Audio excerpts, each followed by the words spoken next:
Right, we've got enough people. We've got enough people. Hello, people. Right, okay. Are you ready? This is really damning, shocking stuff. It's appalling. Right, I'm gonna press play. Okay. Let me know if you've got any problems hearing it. Alright, my name's John Major. I know Brian mentioned me earlier. I did 25 years, I'm an ex-policeman, I was a detective in the Metropolitan Police. I dealt with, I specialised in child abuse investigations. Can you hear it alright? I dealt with a case of, I was on the vice unit, specialist unit in the police. I dealt with a case of child vice that was reported. Can you hear it, people? I looked into it and it was quite apparent that it was quite endemic. There was one little girl, she was 13, she was being pimped out and she was being given heroin and crack cocaine. And she told me of another girl, who told me of another girl, and on it went. And it was an organised child prostitution racket, which was increasing by the day. The kids went from 9 years old right the way up to 14-year-olds, and they were taken to some wealthy places, they were taken to some bottom-end places. But what came out of it was that these kids were all known to the care system, to social services. They were all subject to care orders, every one of them.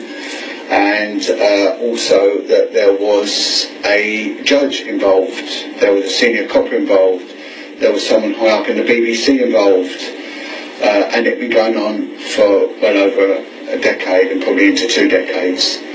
I put together a very concise and factually based intelligence report, submitted it, and thinking that I would be promoted for what I disclosed, or at least rewarded, the opposite occurred. At the same time, this is relevant, I was a single parent of 4 children. I was brought into a senior officer's office. This senior officer is now one of the leading police officers in the country. Leading police officer? And what happened next was just, well, it was perverse. He turned around to me and he said, "Do you know what have you done?" I said, "Well, what do you mean what have I done?" He said, "You know, what you've found out can never get out." He said, if you mention a word of what you know outside of this room, you're going to F us, F-U-C-K us, past, present and future, and this cannot and shall not and will not ever get out. He said, if you mention a word of it, I will throw you to the wolves. You will lose your job, you will lose your home, you will lose your children. You cannot say a word about this. You have no idea what you're dealing with, who you're dealing with, and how deep this goes. Now, these kids, their lives were at risk. They were living a very, very dangerous lifestyle, and in effect, children did die. The main key witness died. They shut the investigation down, and I was removed. I then went on to another unit, and within the matter of 3 days, I found 50 children that were being prostituted out.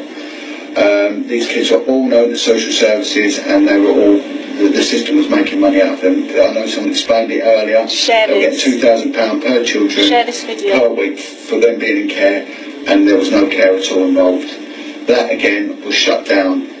I made an official allegation of police corruption post Julie Savile revelations coming out, and then what happened was that the police came for me. They've tried in the last 3 years to prosecute me on 9 separate occasions, and each occasion could have got me a 2-year prison sentence. On one occasion there was a colleague of mine who's terminally ill with cancer. She was close friends with Bernard Hogan-Howe, who was a commissioner at the time of the Metropolitan Police. At a private party at his house, he was paying for her to have alternative treatment for her cancer. It was costing £10,000, it was coming out of some police slush fund. And what had happened with me, the police had put me on, they revoked my pay. I was on no pay. I was looking at losing my home because I couldn't retain payments. They said if I took up any work they would sack me, so my job was at risk. A colleague of mine was so appalled as to what happened that she went up to Bernard Hogan-Howe during a Christmas party and said, "Bernard, look, I need to talk to you about a colleague of mine. He's been treated really bad, and when you find out what it's all about, I think you'll agree with me." And he said, okay, I'll listen. He said his name is John Wedger. With that, he stood up, walked out, and then the next day withdrew all the funding for her cancer treatment, and her cancer went into remission. Another colleague of mine went to my commander.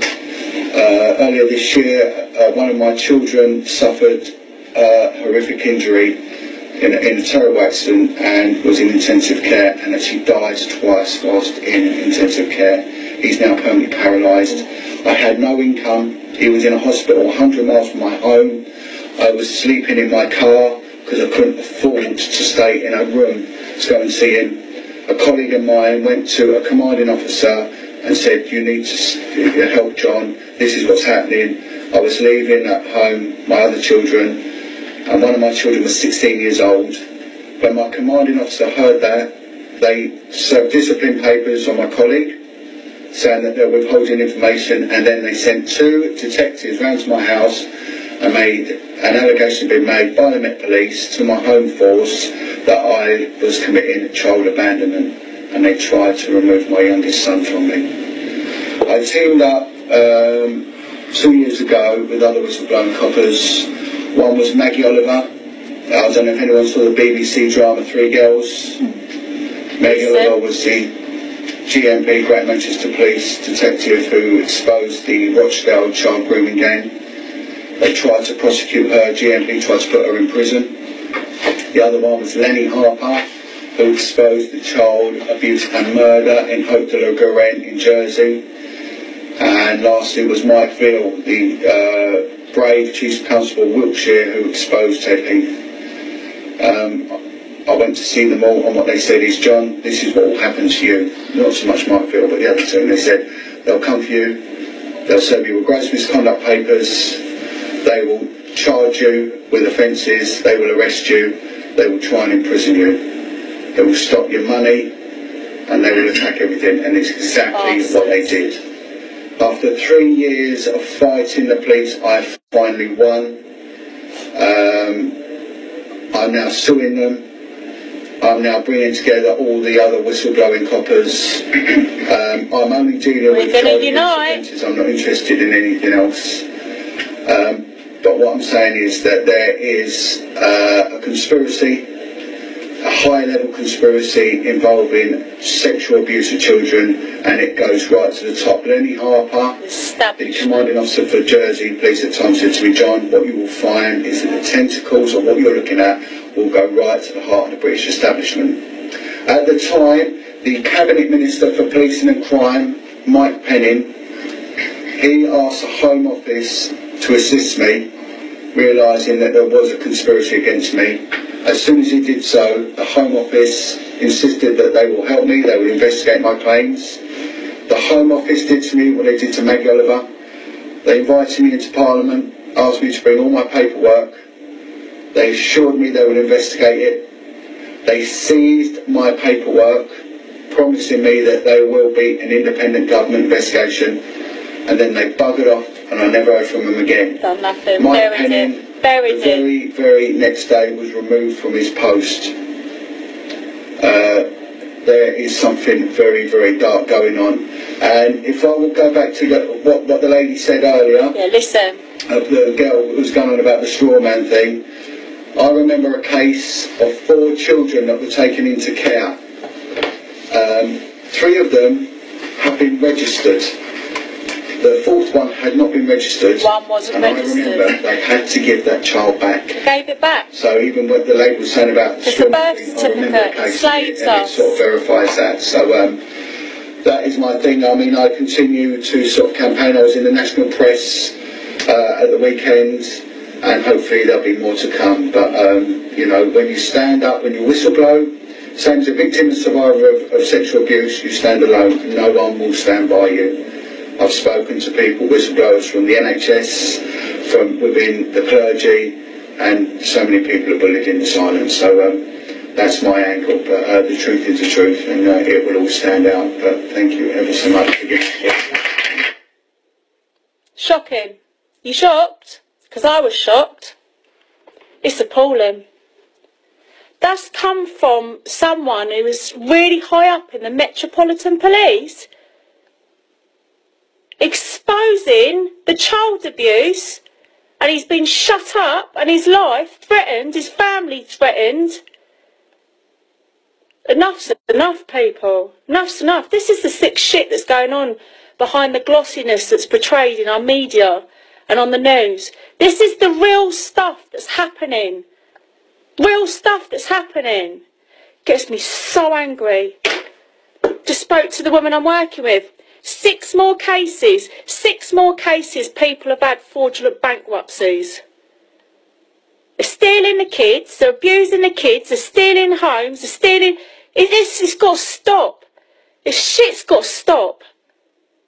Does that not make you angry? When you listen to that, those of you that... Some of you were joining a bit later. You're going to have to go back to the beginning of the replay. Is that not shocking? It's truly shocking. We haven't got a police. The police are supposed to be protecting us and they ain't protecting us. What is the point of having the police? These people swore an oath to uphold the common law of this land and protect the people and protect the children, and they're not. They're protecting corporations, they're protecting the MPs, they're protecting all them bastards in Parliament. Like Theresa May. They're all as bad as one another. That whole thing's a cesspit. It's a cesspit. Go and listen to the Hampstead Heath stuff. That tells you the sick shit these people are in, and it's all being covered up. But what makes me feel positive in all of this, like I say, there's this energy. He's banding together with the good cops. There's another one, Dave Eden. Dave Eden, I tell you, whistleblower, ex-copper, Metropolitan Police, is telling you how corrupt it is. We've got whistleblowers from the NHS. There's whistleblowers coming out everywhere. Now we've got to unite next year. And we've got to get behind that movement. The new Chartist movement. It's run by integrity people and they've got the backing. They've got the backing from the police. They've got the backing from people in army and they've got the backing from people who used to work in intelligence. Because all the people that are fed up of what's happening in this establishment and what's going on, they're fed up with it and they're getting together. We need to get behind this. Please share this video. I wasn't going to do it this morning. I wasn't. And then I just thought, fuck it. This stuff's got to come out now. It's not about living in fear. All these parents that are silenced from these secret